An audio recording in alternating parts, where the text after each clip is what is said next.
ನಮಸ್ತೆ ಎಲ್ಲರಿಗೂ. Lucky life ಟಿಪ್ಸ್ಗೆ ನಿಮಗೆಲ್ಲರಿಗೂ ಸ್ವಾಗತ. ಫೆಬ್ರವರಿ 2026 ಕುಂಭರಾಶಿಯವರೇ, ಈ ಅದ್ಭುತವಾದಂತಹ, ಈ ಶಕ್ತಿಯುತವಾದಂತಹ, ಅದೃಷ್ಟ ತರುವಂತಹ ಈ ವಸ್ತುಗಳನ್ನು ನಿಮ್ಮ ಜೇಬಿನಲ್ಲಿ ಇಟ್ಟುಕೊಳ್ಳಿ. ಆಗ ಸಂಪೂರ್ಣ ಜಗತ್ತು ನಿಮ್ಮ ಕಾಲಿಗೆ ಬಿದ್ದು ಗೌರವ ಅನ್ನೋದು ಕೊಡುತ್ತೆ. ನಿಮ್ಮ 7 ಜನ್ಮಗಳ ಈ ಬಡತನ ದೂರವಾಗುತ್ತೆ. ಏಕೆಂದರೆ ಈ ಫೆಬ್ರವರಿ ತಿಂಗಳಿನಲ್ಲಿ ಈ ಶನಿ ಭಗವಾನರ ಜೊತೆಗೂಡಿ ಮಹಾದೇವರ ಕೃಪೆ ನಿಮ್ಮ ಮೇಲೆ ಸುರಿಯಲಿದೆ. ಪೂರ್ಣ ಈ 12 ವರ್ಷಗಳ ನಂತರ ಇಂತಹ ಮಹಾ ಸಂಯೋಗ ಬಂದಿದೆ. ನಿಮ್ಮ ಜೀವನವನ್ನೇ ಸಂಪೂರ್ಣವಾಗಿ ಬದಲಿಸಿಬಿಡುತ್ತೆ. ನೀವು ಮಾಡಬೇಕಾಗಿರುವುದು ಒಂದೇ. ಈ ತಿಂಗಳ ಆರಂಭದಲ್ಲೇ ಈ ವಸ್ತುಗಳನ್ನು ನಿಮ್ಮ ಜೇಬಿನಲ್ಲಿ ಅಥವಾ ಪರ್ಸ್ನಲ್ಲಿ ನಿಮಗೆ ಎಲ್ಲಿ ಸಾಧ್ಯ ಆಗುತ್ತೆ ಆ ಪ್ಲೇಸ್ನಲ್ಲಿ ನೀವು ಇದನ್ನು ಇಟ್ಕೊಳ್ಳಿ. ನೀವು ವರ್ಷಗಳಿಂದ ಯಾವ ವಿಷಯಕ್ಕಾಗಿ ನೀವು ಕಾತೊರೆಯುತ್ತಿದ್ರೋ ಅದು ನಿಮಗೆ ಸಿಗುತ್ತೆ. ಯಾವೆಲ್ಲ ಕೆಲಸಗಳು ಆಗದಲೇ ಉಳಿದುಕೊಂಡಿವೆ ಆ ಎಲ್ಲ ಕೆಲಸಗಳು ಸಂಪೂರ್ಣವಾಗಿ ನಿಮಗೆ ಕೈಗೂಡುತ್ತೆ, ಫಲ ಅನ್ನೋದು ಕೊಡುತ್ತೆ. ಹಾಗಾಗಿ ನೀವು ನಿಮ್ಮ ಜೀವನವನ್ನೇ ಸಂಪೂರ್ಣವಾಗಿ ಬದಲಿಸಿಬಿಡುತ್ತೆ. ಇದು 12 ವರ್ಷಗಳ ನಂತರ ಇಂತಹ ಒಂದು ಮಹಾ ಸಂಯೋಗ ಬಂದಿದೆ. ನೀವು ಇದನ್ನು ತಪ್ಪದೇ ಮಾಡಿದ್ರೆ ನಿಮ್ಮ ಜೀವನದಲ್ಲಿ ಈ ಧನ ಪ್ರಾಪ್ತಿ ಯೋಗ ಅನ್ನೋದು ಕೂಡಿ ಬರುತ್ತೆ. ಈ ವಿಡಿಯೋವನ್ನು ಫಸ್ಟಿಂದ ಹಿಡಿದು ಕೊನೆ ತನಕ ಸ್ಕಿಪ್ ಮಾಡ್ದಲೇ ನೋಡಿದ್ರೆ ತುಂಬಾ ಉಪಯುಕ್ತವಾದ ಮಾಹಿತಿ ನಿಮಗೆ ಲಭಿಸುತ್ತೆ. ಈ ವಿಡಿಯೋ ಇಷ್ಟ ಆಗಿದ್ದಲ್ಲಿ ಪುಟ್ಟದೊಂದು ಲೈಕ್ ಕೊಡೋದನ್ನು ಮರಿಬೇಡಿ. ಈ ರಾಶಿಯವರು ಯಾರೆಲ್ಲ ಇದ್ದೀರಾ ಅವರು ಹೆಚ್ಚಾಗಿ ಶೇರ್ ಮಾಡಿ. ಓಂ ಶ್ರೀ ಶನೇಶ್ವರಾಯ ನಮಃ ಅಂತ ಕಮೆಂಟ್ ಬಾಕ್ಸ್ನಲ್ಲಿ ಕಮೆಂಟನ್ನು ಹಾಕಿ. ಇಲ್ಲ ಅಂದರೆ ನಿಮ್ಮ ಮನೆ ದೇವರು, ನಿಮ್ಮ ಕುಲದೇವರ ಹೆಸರನ್ನು ಈ ಕಮೆಂಟ್ ಬಾಕ್ಸ್ನಲ್ಲಿ ಹಾಕಿ. ಯಾವ ವಿಷಯಕ್ಕಾಗಿ ನೀವು ತವಕಿಸುತ್ತಿದ್ದೀರೋ ಅದು ನಿಮಗೆ ಸಿಗುತ್ತೆ. ಯಾರಾದರೂ ಪ್ರೀತಿಯನ್ನು ಪಡೆಯಬೇಕೆಂದು ಬಯಸುತ್ತಿದ್ದರೋ ಅದು ಕೂಡ ನಿಮಗೆ ಸಿಗುತ್ತೆ. ಈ ಮದುವೆಯಾಗಬೇಕೇ ಅದು ಆಗುತ್ತೆ. ಈ ಕೋಟಿಗಳ ಹಣ ಬೇಕೇ ನಿಮಗೆ ಅದು ಕೂಡ ದೊರೆಯುತ್ತೆ. ಒಟ್ಟಾರೆಯಾಗಿ ಈ ಸಾಲದಿಂದ ಮುಕ್ತಿ ಸಿಗಬೇಕಾ? ಗಂಭೀರವಾದ ಈ ರೋಗಗಳಿಂದಲೂ ಪರಿಹಾರ ನಿಮಗೆ ಸಿಗಬೇಕಾ? ಈ ಫೆಬ್ರವರಿ ತಿಂಗಳಿನಲ್ಲಿ ಆ ವಸ್ತುಗಳು ನಿಮ್ಮ ಜೇಬಿನಲ್ಲಿ ಇಟ್ಟುಕೊಳ್ಳಿ. ಏಕೆಂದರೆ ಈ ವಸ್ತುಗಳು ತ್ರಿದೇವರ ಶಕ್ತಿ ಅಡಗಿದೆ.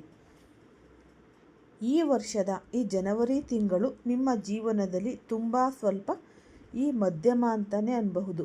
ಈ ಏರು ಪೇರಿನಿಂದ ಕೂಡಿತ್ತು. ನೀವು ಯೋಚಿಸಿದ್ದು ಎಲ್ಲವೂ ತಲೆ ಕೆಳಕಾಗಿ ಆಗಿದೆ. ಆದರೆ ಇನ್ನೂ ಸಮಯ ಕೈ ತಪ್ಪಿಲ್ಲ. ಇನ್ನೂ 11 ತಿಂಗಳು ಉಳಿದಿವೆ ಮತ್ತು ಈ ಫೆಬ್ರವರಿ ತಿಂಗಳು ಇತಿಹಾಸ ಬದಲಿಸುವ ತಿಂಗಳು. ಮನೆಗಳಲ್ಲಿ ನಿಮ್ಮ ಹೆಸರಿನ ಚರ್ಚೆ ನಡೆಯುತ್ತೆ. ಯಾರು ನಿಮ್ಮನ್ನು ಅಳಿಸಿದ್ದಾರೆ ಅದೇ ವ್ಯಕ್ತಿ ನಿಮ್ಮ ಕಾಲಿಗೆ ಬಿದ್ದು ಬೇಡಿಕೊಳ್ಳುವ ಸ್ಥಿತಿ ಬಂದಿದೆ. ಈ ಫೆಬ್ರವರಿ ತಿಂಗಳು ನಿಮಗೆ 6 ದೊಡ್ಡ ಸಂತೋಷಗಳು ನೀಡಲಿವೆ. ಅವುಗಳು ಕೇಳಿದಾಗ ನಿಮ್ಮ ಸಂಪೂರ್ಣ ಕುಟುಂಬವೇ ಹುಚ್ಚರಂತೆ ಕುಣಿತಾರೆ. ಆದರೆ ಒಂದು ಮಾತು, ನಿಮ್ಮ ಆತ್ಮೀಯರ ಜೊತೆಗೂ ಇದನ್ನು ನೀವು ಶೇರ್ ಮಾಡಬಾರ್ದು. ಈ ವಿಷಯನ ಆದಷ್ಟು ಗುಪ್ತವಾಗಿ ಇಡಬೇಕು. ಈ ವಸ್ತುಗಳು, ಈ ವಿಷಯ ಎಲ್ಲದೂ ಕೂಡ ನೀವು ಗುಪ್ತವಾಗಿಯೇ ಇಡಬೇಕಾಗುತ್ತೆ. ಮನೆಯವರಿಗೂ ಕೂಡ ಅಷ್ಟು ಗೊತ್ತಾಗಬಾರ್ದು. ಈ ಹಳೆಯ ಕಾಲದಲ್ಲಿ ರಾಜ ಮಹಾರಾಜರು ಕೂಡ ಈ ವಸ್ತುಗಳನ್ನು ಈ ತಮ್ಮ ಜೇಬಿನಲ್ಲಿ ಅಥವಾ ತಮ್ಮ ಬಳಿ ಇಟ್ಟುಕೊಂಡಿದ್ದರು. ಅದರಿಂದ ಅವರಿಗೆ ಯುದ್ಧದಲ್ಲಿ ಅಪಾರವಾದ ಜಯ ಮತ್ತು ಈ ಖಜಾನೆಗಳು ದೊಡ್ಡ ಕೋಟೆಗಳ ಮೇಲೆ ವಿಜಯ ಸಿಗುತ್ತಿತ್ತು. ನೀವು ಜೀವನದಲ್ಲಿ ತುಂಬ ಬಡತನ ಅನುಭವಿಸಿದ್ದೀರಿ, ತುಂಬ ಕಷ್ಟದಲ್ಲಿದ್ದೀರಿ. ಈ 1 ರೂಪಾಯಿಗೂ ತವಕಪಟ್ಟ ದಿನಗಳು ಇವೆ. ಆದರೆ ಇಷ್ಟು ಸಾಕು. ಈಗ ಪ್ರತಿಯೊಂದು ವಸ್ತುವು ನಿಮ್ಮ ಪಾದಗಳ ಕೆಳಗೆ ಬೀಳುವ ಕಾಲ ಬಂದೇ ಬಿಟ್ಟಿತು. ನೀವು ಎಲ್ಲಿ ಹೆಜ್ಜೆ ಇಡುತ್ತೀರೋ ಅಲ್ಲಿ ಹಣ, ಸಂಪತ್ತು ಮತ್ತು ಗೌರವ ನಿಮ್ಮ ಹಿಂದೆ ಬರುತ್ತೆ. ಅದರಲ್ಲೂ ಕೂಡ ಈ ಫೆಬ್ರವರಿ ತಿಂಗಳು ನಿಮ್ಮ ಶತ್ರುಗಳಿಗೆ ಕೊನೆಯ ತಿಂಗಳು ಆಗಲಿದೆ. ನಿಮ್ಮ ಜೀವನದಲ್ಲಿ ನಿಮ್ಮನ್ನು ಹೆಚ್ಚು ನೋಯಿಸಿದ್ದು ನಿಮ್ಮದೇ ಜನರಲ್ಲೇ ಅಡಗಿರುವ ದ್ರೋಹಿಗಳು. ನೀವು ದುಃಖದಲ್ಲಿದ್ದಾಗ ಇನ್ನೂ ಹೆಚ್ಚು ದುಃಖ ಕೊಟ್ಟವರು ಮತ್ತು ನೀವು ಏನಾದರೂ ಅಳುತ್ತಿದ್ದಾಗ ಇನ್ನೂ ಅಳಿಸಿದವರು ನೀವು ಬಡತನದಲ್ಲಿ ಇದ್ದಾಗ ನಿಮ್ಮ ಈ ಉಳಿದಿದ್ದ ಹಣವನ್ನೆಲ್ಲ ಕಸಿದುಕೊಂಡವರು, ನಿಮ್ಮ ಕಣ್ಣೀರು ಒರೆಸುವ ಬದಲು ನಿಮ್ಮ ಗಾಯಗಳನ್ನೇ ಕೆದಕಿದವರು ಅವರು ನಿಮ್ಮವರು ಅನ್ನೋದು ಕೇವಲ ಹೆಸರಿಗಷ್ಟೇ. ಸಮಯಕ್ಕೆ ನಿಮ್ಮ ಜೀವನವನ್ನೇ ನರಕ ಮಾಡಿದ್ದಾರೆ. ಈ ಫೆಬ್ರವರಿ ತಿಂಗಳಿನಲ್ಲಿ ಈ ನ್ಯಾಯದೇವತೆ ತಾವೇ ಇವರಿಗೆ ಶಿಕ್ಷೆಯನ್ನು ಕೊಡ್ತಾ ಇದ್ದಾರೆ. ಈಗ ನಿಮ್ಮ ಮನೆಗಳಲ್ಲಿ ನಿಮ್ಮ ಹೆಸರು ಮೊಳಗುತ್ತೆ ಮತ್ತು ನಿಮ್ಮ ಶತ್ರುಗಳು ಸುಟ್ಟು ಭಸ್ಮವಾಗ್ತಾರೆ. ನೀವು ಆ 2 ವಸ್ತುಗಳನ್ನು ಜೇಬಿನಲ್ಲಿ ಇಟ್ಟುಕೊಳ್ಬೇಕು. ಅವು ಯಾರ ಬಳಿ ಇರುತ್ತವೆಯೋ ಅವರಿಗೆ ಈ ಮಾನಗೌರವ ಸಿಗುತ್ತೆ. ಶತ್ರುಗಳಿಂದ ಸದಾ ರಕ್ಷಣೆ ಸಿಗುತ್ತೆ. ತಂತ್ರ ಮಂತ್ರ, ಈ ಕಪ್ಪು ಮಾಂತ್ರಿಕತೆಗಳಿಂದಲೂ ಶಕ್ತಿ ಅನ್ನೋದು ಸಿಗುತ್ತೆ ಮತ್ತು ವರ್ಷಗಳಿಂದ ಹಾರೈಸಿದ್ದ ಆ ಕನಸು ಕೂಡ ನಿಮ್ಮದು ನನಸಾಗುತ್ತೆ. ಆದರೆ ಅದಕ್ಕೂ ಮೊದಲು ನಿಮ್ಮ ಬಗ್ಗೆ ಈ 2 ಸತ್ಯಗಳನ್ನು ಕೇಳಿ. ನಿಮ್ಮ ಹೃದಯ ತುಂಬ ಸ್ವಚ್ಛ. ಯಾರಿಗೆ ಸಹಾಯ ಬೇಕಾದರೂ ಮಾಡಿಬಿಡ್ತೀರ. ಯಾರಾದರೂ ನಿಲ್ಲಿಸಿ ಕೇಳಿದರೆ ನಂಬಿಬಿಡ್ತೀರ. ನಿಮ್ಮವನು ಅಲ್ಲದವನಿಗಾಗಿಯೂ ಈ ಜೇಬು ತೆರೆಯುತ್ತೀರಿ. ಅದಕ್ಕಾಗಿಯೇ ನಿಮ್ಮ ಜೀವನ ಮತ್ತೆ ಮತ್ತೆ ಈ ಪ್ರಶ್ನೆಗೆ ಬರುತ್ತೆ.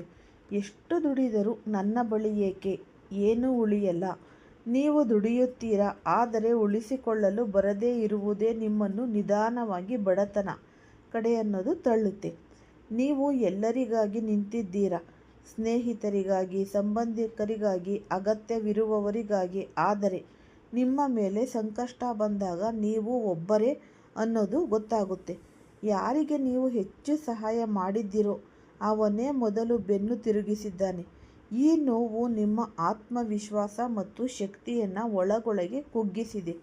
ನಿಮ್ಮ ಸುತ್ತ ನೂರಾರು ಜನ ಇದ್ದರು, ಅದರಲ್ಲಿ ಕೇವಲ ಈ 2 ಜನ ಮಾತ್ರ ನಿಮ್ಮ ನಿಜವರು.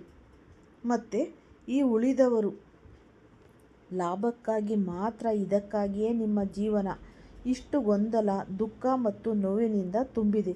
ನೀವು ನಿರೀಕ್ಷೆ ಇಡುತ್ತೀರಿ, ಯಾರಾದರೂ ನನ್ನನ್ನು ಅರ್ಥ ಮಾಡಿಕೊಳ್ಳುತ್ತಾರೆ ಎಂದು. ಆದರೆ ಅಲ್ಲಿ ಕೇವಲ ನಾಟಕದ ಜನರು ನಿಮ್ಮ ಭಾವನೆಗಳನ್ನು ಬಳಸಿಕೊಳ್ತಾರೆ. ನಿಮ್ಮ ಹಣದಿಂದ ತಮ್ಮ ಕೆಲಸ ಮಾಡಿಸಿಕೊಂಡು ಸಮಯ ಬಂದಾಗ ನಿಮ್ಮನ್ನು ಒಬ್ಬರನ್ನೇ ಬಿಡುತ್ತಾರೆ.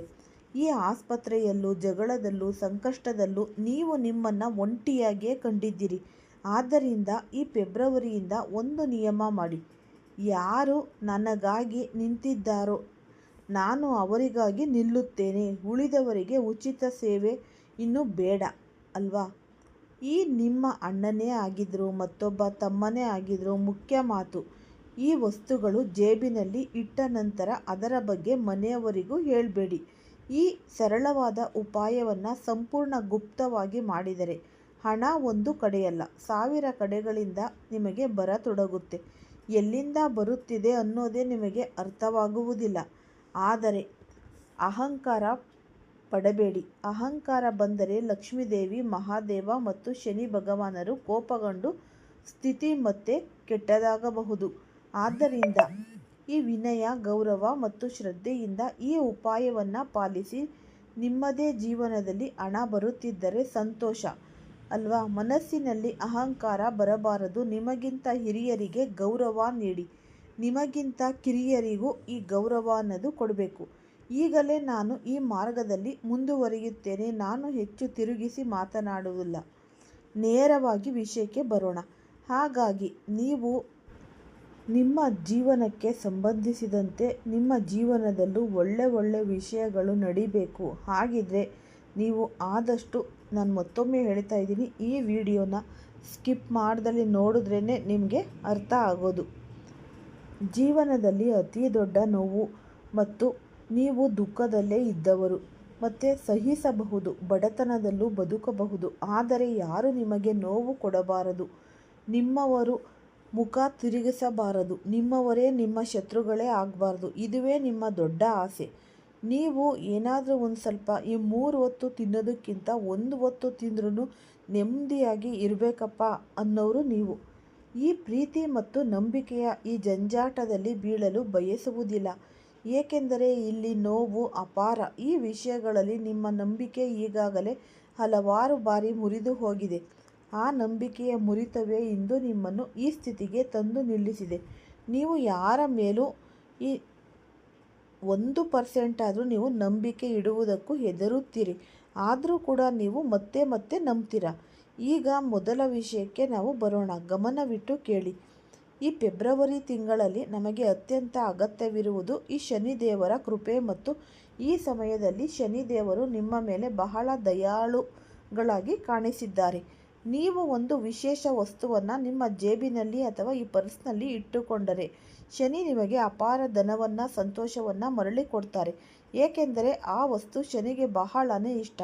ಆ ವಸ್ತು ಹೊಂದಿರುವ ವ್ಯಕ್ತಿಗೆ ಶನಿ ಕೇಳುವ ಮೊದಲನೇ ಅವ್ರು ಏನೇ ಕೇಳಿದ್ರು ಕೊಟ್ಟು ಬಿಡ್ತಾರೆ, ನಿರೀಕ್ಷೆಗಿಂತ ಹೆಚ್ಚು. ಯಾರ ಮೇಲೆ ಶನಿಯ ಸಾಡೆಸಾತಿ ಇದ್ದರೂ ಅದು ಜೀವನದಲ್ಲಿ ದುಃಖಗಳ ಪರಿವರ್ತನೆ ಕಾಣಿಸುತ್ತೆ. ಸಮಸ್ಯೆಗಳ ಸಾಲು ನಿಮ್ಮ ಜೀವನದಲ್ಲೂ ಶನಿಯ ಸಾಡೆಸಾತಿ ನಡೆಯುತ್ತೆ. ಇಂತಹ ಸಂದರ್ಭದಲ್ಲಿ ನೀವು ಈ ಉಪಾಯ ನಿಮಗೆ ವರದಾನವಾಗುತ್ತೆ. ಈ ಸಾಡೆಸಾತಿಯ ಪ್ರಭಾವ ಕಡಿಮೆಯಾಗುತ್ತೆ. ಶನಿ ನಿಮಗೆ ನೀಡುತ್ತಿದ್ದ ನೋವು ಕಡಿಮೆಯಾಗುತ್ತೆ. ಅದೇ ಶನಿ ನಿಮ್ಮ ಜೀವನಕ್ಕೆ ಸಂತೋಷ ಅನ್ನೋದು ಕೊಡ್ತಾರೆ, ಸುಖ ಕೊಡ್ತಾರೆ. ನಿಮ್ಮ ಪ್ರತಿಯೊಂದು ಸಣ್ಣ ಸಂತೋಷವನ್ನು ಗಮನಿಸುತ್ತಾರೆ. ನಿಮ್ಮ ಪ್ರತಿಯೊಂದು ಕೆಲಸದಲ್ಲೂ ಸಹಾಯ ಮಾಡೋದು. ನಿಮ್ಮ ಆದಾಯ ಹೆಚ್ಚಾಗುತ್ತೆ. ಹಾಗಾದರೆ ಆ ವಸ್ತು ಯಾವುದು? ನೀವು ಈ ಕಾರ್ಯವನ್ನು ಫೆಬ್ರವರಿಯಲ್ಲೇ ಯಾವುದೇ ದಿನ ಮಾಡಬಹುದು. ಆದರೆ ಸಾಧ್ಯವಾದಷ್ಟು ಬೇಗ ಮಾಡಬೇಕು. ಮೊದಲು ಒಂದು ಸಣ್ಣ ಕಬ್ಬಿಣದ ಈ ಕೀಲು ತೆಗೆದುಕೊಳ್ಳಿ. ಅಷ್ಟು ಸಣ್ಣದಾಗಿರಲಿ. ಸುಲಭವಾಗಿ ಜೇಬಿನಲ್ಲಿ ಅಥವಾ ಈ ಪರ್ಸ್ನಲ್ಲಿ ಇಡಿ.